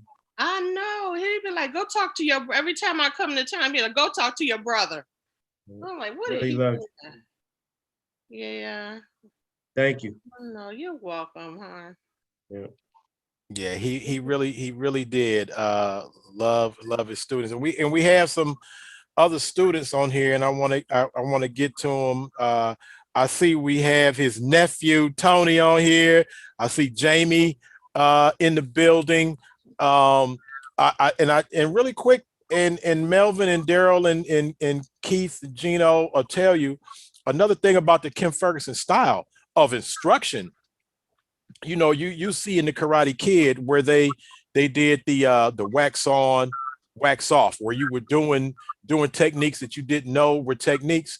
I remember when I first came in, like Daryl's, I'd studied Taekwondo, I'd studied Goju Ryu, I had studied a northern style of Kung Fu under students of Grandmaster Art Sykes. I'd studied, and for the most part, Kaju Kempo, as I followed my cousin Keith to Karate Institute. But when I came to Ferguson School, we, for like hours and weeks, did like one technique where we just pushed off of our back leg. I'm not going to give you all our secrets, but we practiced one part of a technique that didn't even really resemble a karate technique. And I remember thinking, after like the second, third week of doing this one little part of a technique, I remember thinking, when we go get to the karate part of this karate class, and little did I know that was the first section of an entire technique that his school is known for and are masters of, this one specific technique. But that is some of the things that we learned in that process. I see we got his nephew Anthony. Anthony, don't you get up here and talk. Okay, because you know what, if Leah Lewis keep talking about she knocked me out, I don't want to hear you talking about I punched you. Anyway, his nephew Anthony, who also was a student and also had to teach and also had to drive and everything else you have to do when you work with Ken Ferguson. But go ahead, Tony, say something. You got to unmute yourself, bro. Can anybody hear me? All right, I can't hear y'all anymore, but I can hear you now. But yeah, man, this is I got so many memories from my uncle, man, who was my dad. My uncle raised me when my dad passed away, and he has been a great influence in my life, man, throughout everything. And this legacy is going to continue living on through his son, Justin, man. Justin got the same stride, the same drive, the same determination. And he loved the kids like my uncle loved the kids.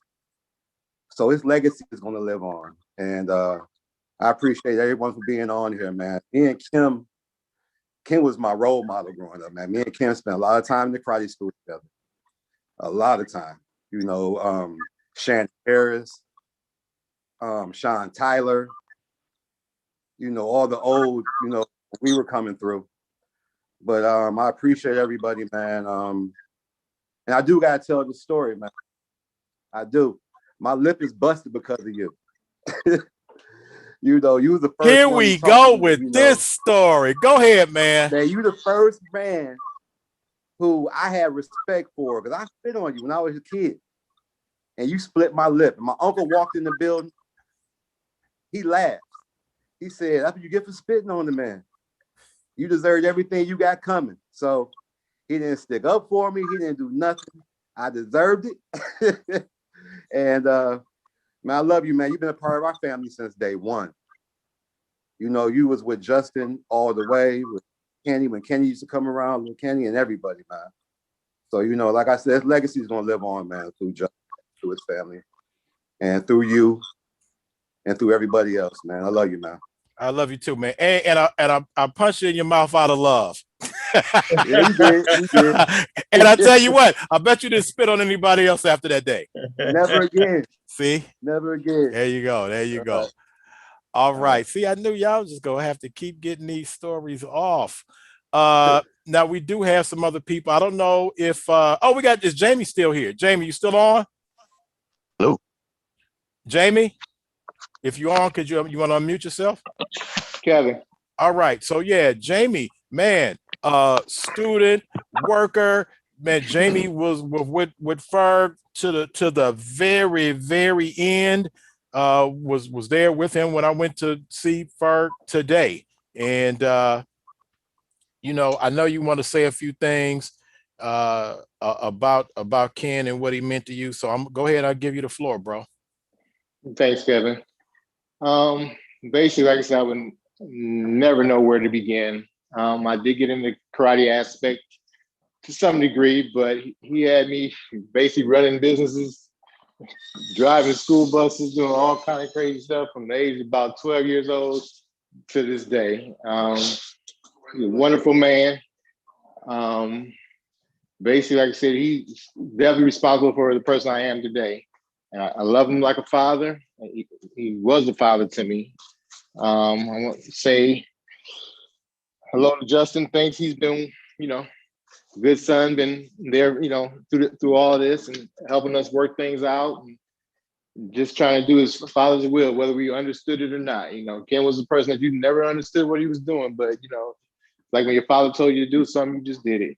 And I love that man to death. And I know he's down here smiling, looking down on all of this. He had a lot of people who loved him, did a lot for the community, and just all around, like I said, he was an excellent man, and life would be definitely different without him. I appreciate that, Kevin. I appreciate you, bro. I see my girl Ariane Kirkpatrick. I know you want to say a few things. And as I prepare to bring her on, I want to add, when they talk about everybody driving trucks, because when you hung out with Ferg, if you took karate, you did a whole lot of other stuff. And Ken taught us how to drive a car. And I've told this story before, but the Ken Ferguson lesson of how to drive a car is you'll be in the car and then he'll get out the car for some reason and go somewhere else and leave you with the car and say, get the car back to whatever location. And I'm looking at Gino or Daryl or Keith and like, do anybody know how to drive? And we like, well, I was with my cousin one time and they drove a car. So Ken taught you by giving you the opportunity. I see Gino, because I know, Gino, I was with you one time and Ken left us in the car.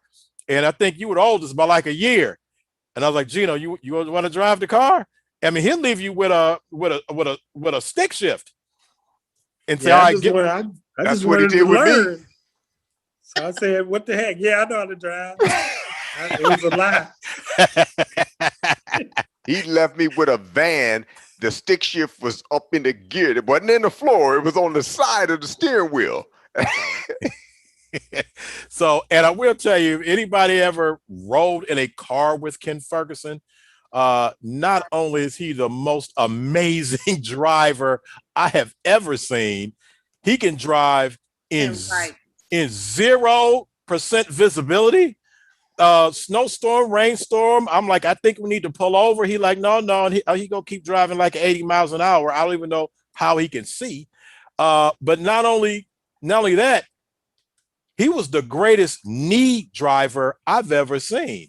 He could drive with his knees, turn corners, park the car, do a L turn while doing stuff with his hands. So yeah, no, and Kim, am I lying? You ain't lying. Okay. I remember he told me I wanted him to take my mom to the store because she was walking. He told me, go in the back and get one of those cars and take her to the store. I never driven a car before. He told me to take the back streets and stay between the lines. He said, just take the back roads and then come back. And there you go. Hey, can it give you the opportunity? You want to teach? You want to run a business? You want to drive a car? You want to fly a plane? If he have anything to do with it, you can get a shot.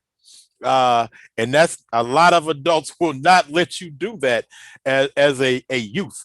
But Ariana, did we lose her? Oh, there you go.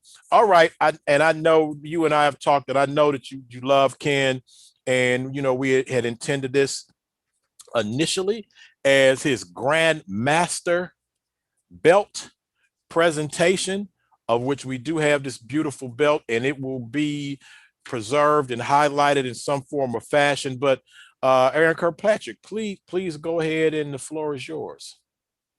I really wasn't coming on the plan on saying anything. I just want to express my condolences to his family and friends. Very, very special friend, special man, a great loss to the community. He taught me about entrepreneurship and about community. And he taught me, and I say entrepreneurship and community together because it wasn't just about making a buck. It was about making money to help a community and build a community and build legacies. There was not a selfish bone in his body. He taught me, anything that was serious, that seemed like a catastrophe, he was always calm. You sit there pissed as hell. You might even be pissed at him. But he's like, what's up? It's okay. And he would just make everything just calm and easy going. He's just a special friend, a special man, and to his family again, my condolences. It's a great loss. All right, thank you. Let me see. We have a few other people left on. If anyone else who hasn't spoken, I see Brandon, I see you, Daryl, or anybody that wants to go ahead and unmute their mic and say something. Again, we're not intending this as a memorial. I'm sure that the family will let us know, and we have Justin here, will let us know the proper time for that. We had scheduled this as the day that we will present him with his Grand Master handmade belt, and we decided we would continue to do that as we had planned today. So if anybody else wants to unmute their mic and just say something, now's the time. All right. If hey, Bill Hanna again? Yep. Hey, go ahead, Bill. Kenny ain't here, but you know what? I love all you guys. I always loved Kenny for the way he beat me. What I told Melvin Brown, I said, Melvin Brown, you didn't see me fight a lot of times. You ain't never seen me beat. You see me outpointed, but you ain't never seen me beat. Well, I think Kenny beat me one time. Hey, but it made a better fighter out of me. That's it. Y'all hang in there. All right, bro. Melvin, I don't know if you have a better signal now. You want to add something to what he just said? That's if you have a better signal. Okay, Bill, you listen. Somebody, okay, thank you. Everybody go to mute. Can you hear me now? Yes, we can. Go ahead, sir. Well, I would say this to you guys. I love all you guys. You helped make who I am today. I think I didn't know what greatness I had. I do believe at our height of our heights that nobody in the world could have beat us. No disrespect, buddy, but I believe we had something that was still is today. We look around the pastors, elders, and deacons among this group of people you have. Yes, sir. Kim doing her thing down the community. Who, you know what? I can tell you what Kenny taught me. He taught me not to fear anything. And he told me, he said to me one day when I was getting ready to fight somebody, a big competitor. I remember Kevin, he was there. And Kevin What he said, should have said to you was get a better Wi-Fi signal. But well, go ahead.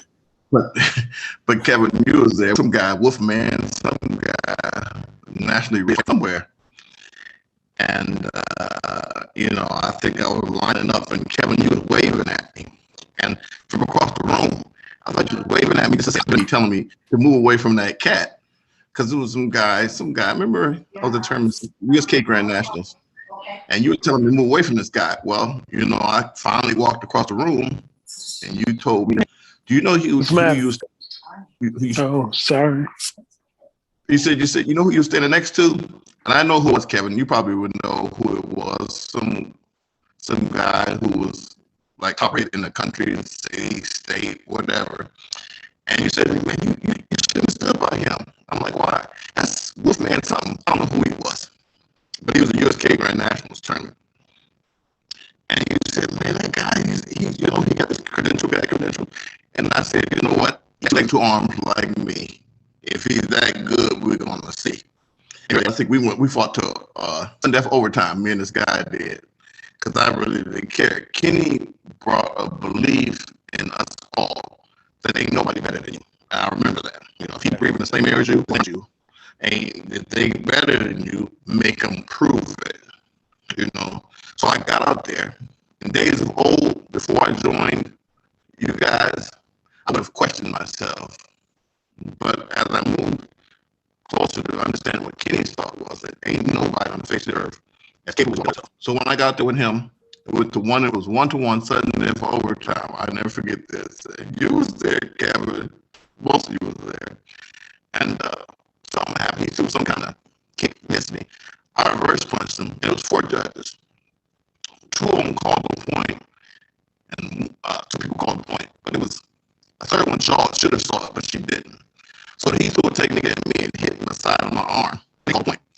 But then when after the fight, the lady walked over to me, the judge who should have saw it, she said to me, you know, I saw your point, but because of who he was, I didn't call the point. I was upset a bit. Hey, yeah, you heard me. But I was really mad that It's surprising that he heard you, but go ahead. Remember Ross Scott? I was so upset because Kevin, you was there. I was so upset that Ross Scott came over there. You remember Ross Scott? Ross Scott said, man, you need to take it easy. Ross Scott, world champion.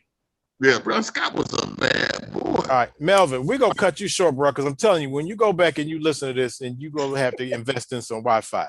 Better a repeater or an extender or something. I'm going to do something.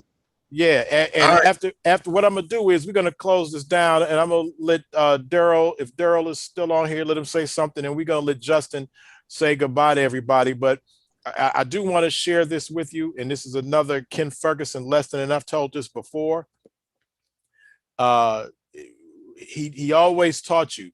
Now, traditional martial artists, even when you're in competition, you bow to your competitor, and like, you know, some of the times there were a few occasions that there would come a time, unbelievably, where we lost. It didn't happen often, but when it did happen, we weren't happy about it. So you know, I think they cheated me, and I didn't want to bow, and I was upset. I'm a young guy, and Ferg came over to me, and he said, okay, do you know why you bow to your opponent, win or lose? Do you know, especially if you lose, do you know why you bow? And I said, to show proper respect for your competitor. He said, no, because when you bow, you get up close to him, lean forward, look at his face, and remember who the hell he is for the next time you have to fight him. That's why you bow, to get a good look at the dude who beat you and make sure that never, ever happens again. Man, I think Ken was both the Cobra Kai teacher and Mr. Miyagi on both sides of that movie. But what I want to do now is I'm gonna let Daryl go ahead and say a few things, and we're gonna let Justin take us out of here. Go ahead, Daryl. All right. Once again, thanks everybody that's on. There's plenty of stories that we can tell. What Kennedy did is build a legacy, and he's charged us. After talking to him, even after he found out that he was sick, he still taught by the things that he did in the midst of his sickness. In doing so, he charged each and every one of us to build a legacy. And with legacies, you have to pass that on. So I'm now doing things with my kids that I understand that one day I will not be here, but they can root it in the Sullins bloodline and in our legacy to pass the things on. And a lot of that is what Ken contributed in my life. Justin, man, I don't have to say it, but whatever you need, you hear people tell you that all the time, but I was good until I went this morning in there. I just had to come out and just sit, but a piece of Ken is with me, but he took a piece of us with him. Thanks, guys. All right, thanks. All right, I'm gonna pass this to Justin and let him close this out, but I will tell everybody that in some form or fashion between all of us, there will be some sort of martial arts teaching, independently, separately, as a group. We will keep that part of the tradition alive. So kind of stay tuned for that. But between all of us, the martial arts tradition, the style, the technique, the things that we learned from Ken Ferguson, will continue, and we're gonna teach some kids somewhere and pass this information on. But I'm gonna go ahead and let Justin go ahead and take us out of here with some final words. Thank you, Kevin. Let me first say thank you to some unsung people. Darnice Stevens, she took great care of my father in the last couple months of his life, made sure he was comfortable, never left his side as far as his health care, his support, being a great friend, just someone that was very, very strong for him down the stretch. People like Cynthia Lampkin up at the hall, she goes without getting credit, but she's been around for the last 25, 30 years, putting in work on behalf of my father and his ventures and all of his ideas and businesses he tried to get off the ground. I like everybody to keep my family in their prayers, mainly my grandmother. My grandmother has lost 2 sons this year, within a year and a couple months. Very strong woman, but I want everybody to pray for her.